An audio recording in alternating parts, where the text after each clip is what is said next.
Hello everyone. In this video, I'll guide you through how to remove black bars on stretched resolution in a simple and effective way. First, right-click on your desktop and open your graphics settings panel, such as NVIDIA Control Panel or AMD Radeon software, depending on your GPU. Once inside, look for the display or scaling settings.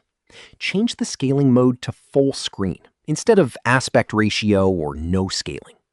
This allows your resolution to stretch across the entire screen without black bars. Next, apply the changes and confirm them. If you're still seeing black bars, go into your monitor's built-in settings using its physical buttons and look for scaling or aspect ratio options. Then set it to full or wide. Also, make sure your in-game resolution matches your chosen stretched resolution.